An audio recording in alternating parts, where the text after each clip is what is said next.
je vais vous présenter Viva de Patrick Deville aux éditions du Seuil. C'est un livre que je n'aurais sans doute pas eu l'idée de lire si le Printemps du livre ne m'avait pas sollicité avec d'autres livres pour le lire. Et l'opération WiKTube me donne l'occasion de non seulement présenter ce livre, mais surtout encourager d'autres lecteurs à le lire. Alors, il s'agit d'une fresque du Mexique dans les années 30, à un moment où le Mexique est dans une fièvre révolutionnaire et accueille les révolutionnaires du monde entier, et en particulier un personnage extrêmement important pour le monde entier qui s'appelle Trotsky. Trotsky, à cette époque-là, est condamné par le procès de Moscou à mort et il trouve refuge au Mexique.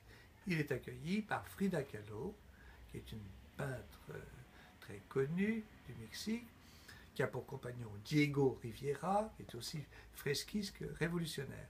Or, ce couple-là, à ce moment-là, a été les accueillants d'un certain nombre d'artistes, notamment français, mais pas seulement, dont Antonin Artaud, André Breton, des gens comme Graham Greene et un écrivain qu'on ne connaît pas forcément beaucoup en France, qui s'appelle Malcolm Lowry. Malcolm Lowry est celui qui a écrit ce livre exceptionnel qui s'appelle Au-dessous du volcan, qui est sans doute une des œuvres majeures du XXe siècle.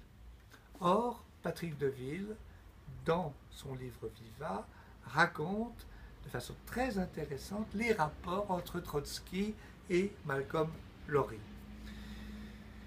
Le livre de Patrick Deville se termine par quelques phrases que je voudrais vous livrer. 3 petits tours de roue et puis s'en vont.